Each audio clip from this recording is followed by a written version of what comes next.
Bonjour à toutes et à tous, et bienvenue dans ce premier épisode des Poètes confinés.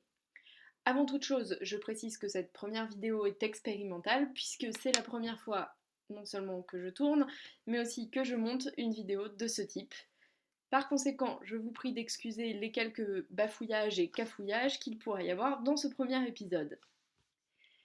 Aujourd'hui, nous allons parler de la poésie lyrique médiévale, qui, comme son nom l'indique, s'est développée au Moyen Âge, et plus précisément, en tout cas en France, puisque aujourd'hui nous allons parler de la poésie lyrique d'expression française, elle s'est développée à partir du XIIe siècle. Alors d'abord, que signifie lyrique ?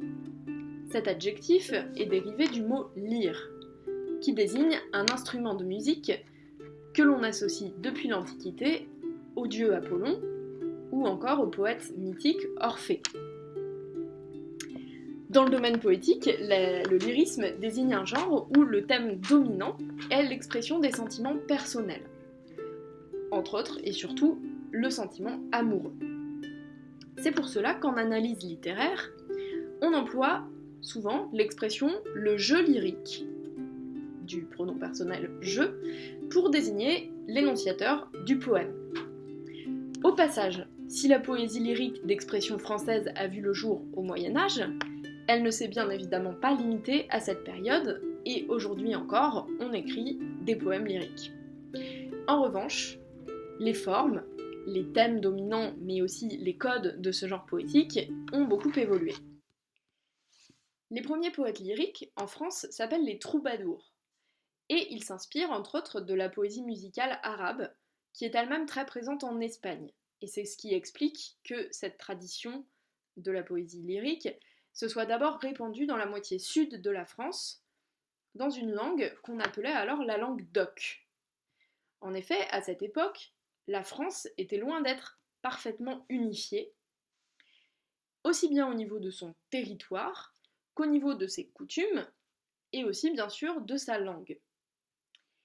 Ainsi au sud, on parlait donc la langue d'oc, qui a donné son nom à une province, le Languedoc, justement, un terme qu'on emploie encore parfois aujourd'hui pour désigner cette région. Et au nord, on parlait la langue d'Oïl, qui a donné progressivement le français tel que nous le connaissons et tel que nous le parlons aujourd'hui.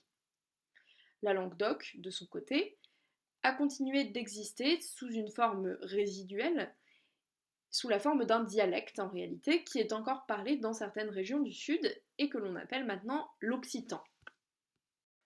Mais revenons à la poésie lyrique. S'étant d'abord diffusée en langue d'oc dans le sud de la France, par l'intermédiaire des troubadours, elle a ensuite gagné la partie nord par l'intermédiaire, cette fois-ci, des trouvères, qui ne sont autres que l'équivalent des troubadours, mais en langue d'oïl. Les troubadours et les trouvères étaient des poètes et des musiciens, mais pas seulement. Ils composaient des poèmes, des musiques, ils les chantaient, ils jouaient de la musique à travers un certain nombre d'instruments, mais ils pratiquaient aussi parfois des jeux d'adresse comme le jonglage. Cette figure du troubadour ou du trouvère, elle était très importante dans la société médiévale, et ces poètes musiciens participaient à la diffusion de la culture courtoise. Alors le mot courtois, ou au féminin courtoise, vient au départ de la cour réunie autour des grands seigneurs médiévaux. Ce mot-là, il a pris à présent un sens beaucoup plus large et beaucoup moins précis. Il désigne, quand on parle de courtoisie, on parle plutôt des bonnes manières et de la politesse de façon générale. Mais vraiment, au Moyen-Âge, il avait un sens beaucoup plus précis et il venait justement de la culture de cour, qui se développait dans la cour. La plus célèbre de ces cours médiévales est imaginaire, et vous la connaissez peut-être, il s'agit de la fameuse cour du roi Arthur, qui a donné lieu à de nombreuses légendes. D'ailleurs, si cela vous intéresse et que cela vous amuse, une série française a créé une parodie de ces légendes de la cour du roi Arthur, et c'est une série d'Alexandre Astier qui s'appelle Camelot. Voilà. Alors, le principal trait de cette culture courtoise est l'idéal chevaleresque, c'est-à-dire l'ensemble des codes de comportement qui sont adaptés à la figure du chevalier, autrement dit, le représentant de la noblesse médiévale. Alors le chevalier, bien évidemment, outre qu'il doit être un guerrier très courageux, il doit également porter avec lui un ensemble de valeurs, dont la courtoisie, ou l'amour courtois, que l'on appelait alors en Languedoc le finamore. Et le finamore désigne en fait tout simplement une façon d'aimer dans le respect et l'honnêteté afin d'atteindre la joie, en occitan le joy, et le bonheur. Dans cette vision de l'amour, alors je précise tout de suite à ce sujet qu'il s'agit d'une vision hétéronormée. Autrement dit, c'est une représentation uniquement hétérosexuelle de l'amour, pour la bonne et simple raison qu'à l'époque, plus encore qu'aujourd'hui, l'hétérosexualité était considérée comme une norme pour des raisons notamment religieuses. Donc, dans cette vision hétéronormée de l'amour, disais-je, la femme, ou plutôt la dame, qui est un terme qui vient du latin domina, qui signifie la maîtresse, mais au sens la maîtresse qui domine son serviteur, la dame, donc, est placée précisément en position dominante par rapport à l'homme, qui dès lors doit se considérer comme son dévoué serviteur en toutes circonstances. Alors, la poésie lyrique des troubadours et des trouvères raconte souvent l'amour impossible, ou bien l'éloignement entre la dame et le poète, son amant. Les thèmes privilégiés de cette poésie sont la beauté de la dame, mais aussi parfois sa cruauté. Car si l'amour est impossible, c'est souvent parce que la dame rejette les avances de son chevalier, ou que d'une façon ou d'une autre, elle le tient à distance d'elle, par exemple, pour exacerber son désir. Parfois aussi, moins amusant, la dame meurt, et alors le poète chante sa douleur et sa mélancolie. Mais très souvent, il faut savoir que ces histoires d'amour ne sont qu'un prétexte. D'ailleurs, parfois, elles sont en grande partie imaginaires, car ce qui compte, ce ne sont pas tellement les sentiments réellement ressentis, ou l'histoire d'amour telle qu'elle est réellement vécue, mais plutôt la fécondité poétique de ce thème amoureux, c'est-à-dire la manière dont il inspire le poète.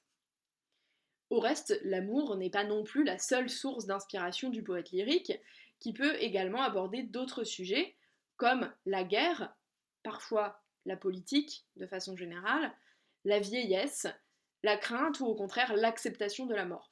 En fait, la poésie lyrique peut aussi se tourner vers des sujets plus philosophiques. Au départ, cette poésie lyrique est accompagnée systématiquement par de la musique, ce qui explique que l'on représente souvent les troubadours et les trouvères avec des instruments, comme sur l'image que vous avez pu voir tout à l'heure.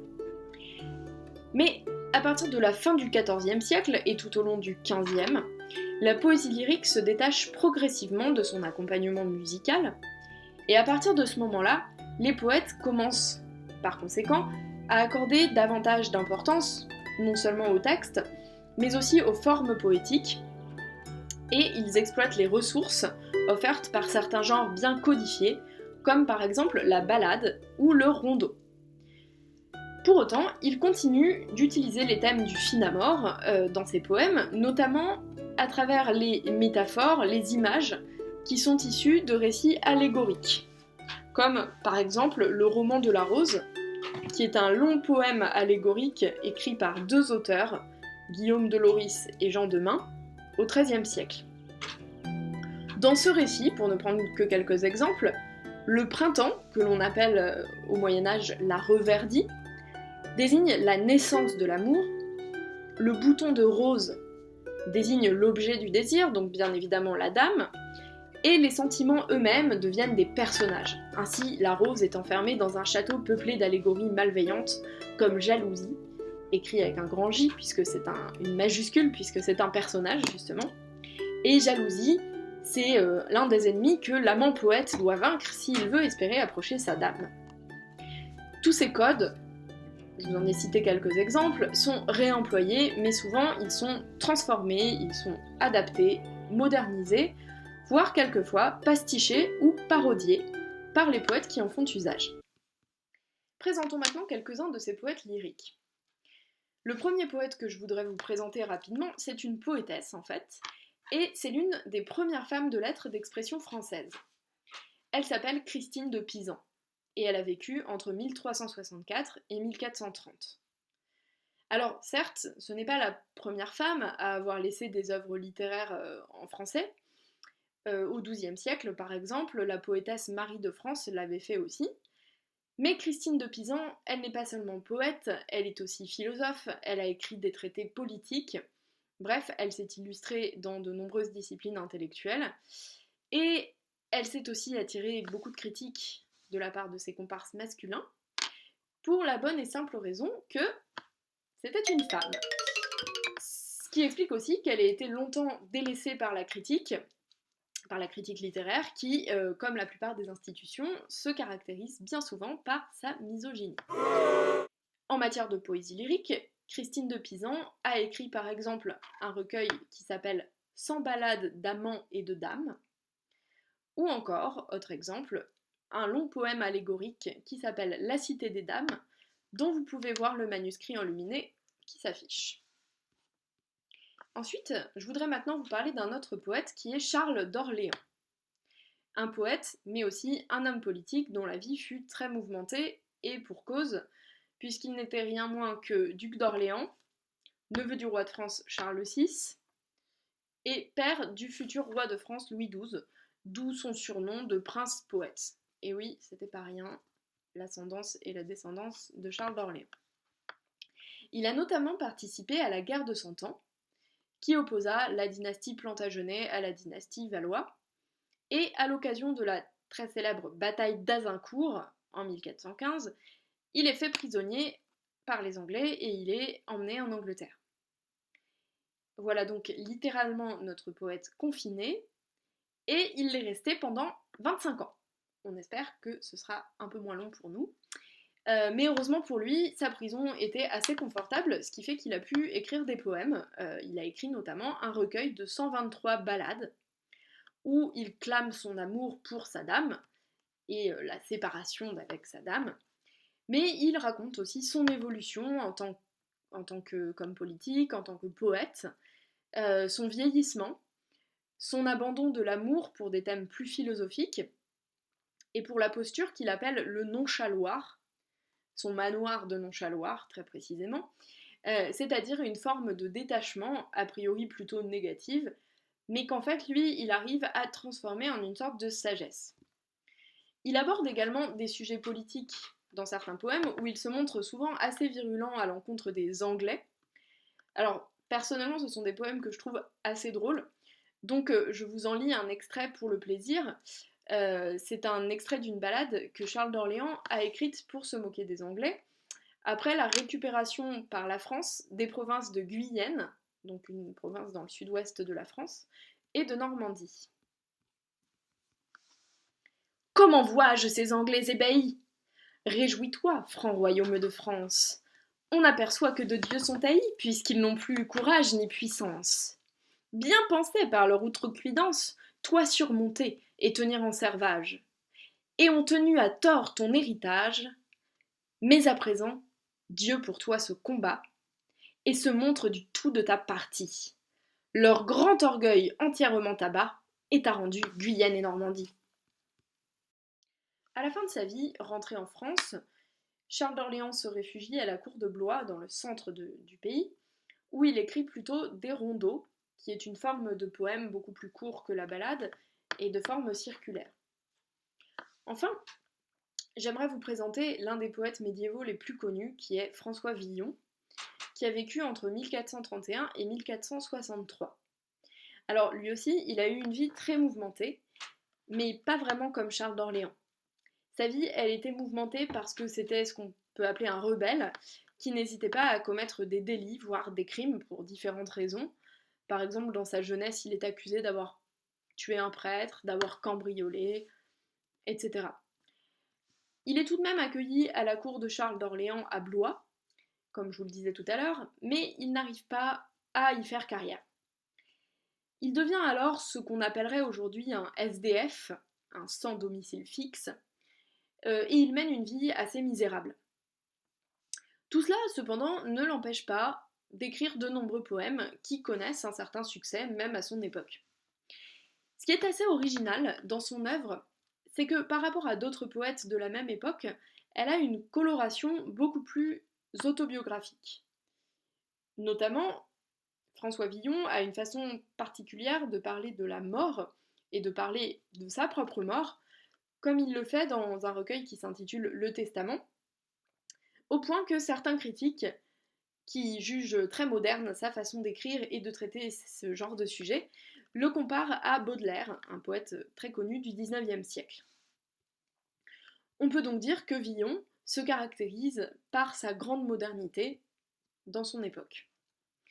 Par ailleurs, son œuvre est teintée d'humour et beaucoup de ses poèmes sont satiriques et ou parodiques. Le recueil Le Testament, que je mentionnais précédemment, parodie par exemple un acte juridique. Et si je le dis, c'est aussi parce que c'est un aspect important de la poésie médiévale, c'est qu'elle est irrévérencieuse, et elle n'hésite pas à prendre ses distances vis-à-vis d'institutions aussi strictes que l'Église ou les cours de justice. Maintenant, pour conclure ce premier épisode, je vous propose une lecture et un petit commentaire de la ballade de Charles d'Orléans qui s'intitule « Je meurs de soif en Couste-la-Fontaine ».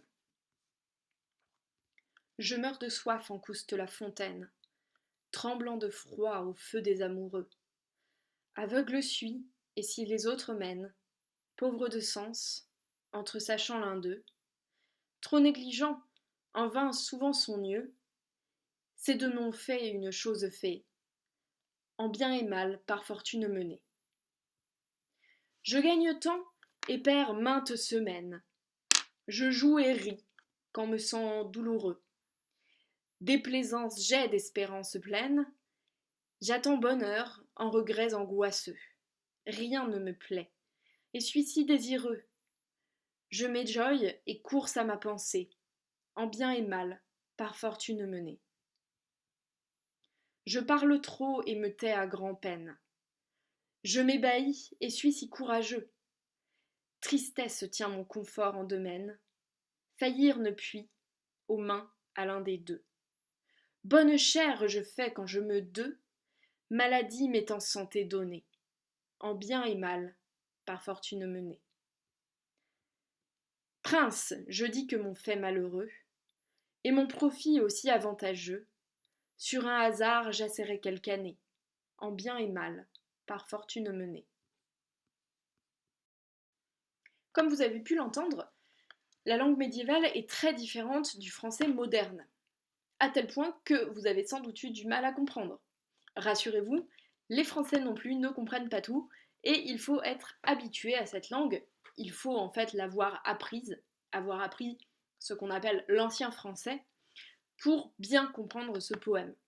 Et encore, je vous l'ai fait en prononciation modernisée, et non pas en prononciation restituée, et c'est encore moins compréhensible si on prononce ce poème comme on l'aurait prononcé à l'époque où il a été écrit. Mais vous avez sans doute saisi l'idée générale à travers quelques mots qui sont restés les mêmes. Notre poète aborde le thème de la fortune, qu'il écrit bien sûr avec un F majuscule, puisque là encore, c'est une allégorie. Fortune devient un personnage, une sorte de déesse, comme elle l'était d'ailleurs dans l'Antiquité. Or, Fortune se caractérise par ses retournements. À cause d'elle, on passe du bonheur au malheur, de la chance à la malchance, en un clin d'œil. C'est pour ça qu'on parle des revers de fortune, c'est-à-dire de ces retournements brutaux. C'est pour cette raison que le poème est construit sur des antithèses, c'est-à-dire la juxtaposition, la mise côte à côte, des contraires. Je meurs de soif, en Couste, c'est-à-dire auprès de la fontaine. Tremblant de froid, au feu des amoureux. On voit bien que chaque vers est construit sur deux termes ou deux images contraires. Vous aurez aussi remarqué que le vers en bien et mal par fortune menée revient à plusieurs reprises, et tout simplement parce qu'il s'agit d'un refrain qui est un vers qui revient à la fin de chaque strophe de la ballade. Enfin, la ballade se conclut par ce qu'on appelle l'envoi. L'envoi, on appelle ça un envoi parce que c'est envoyé, c'est adressé.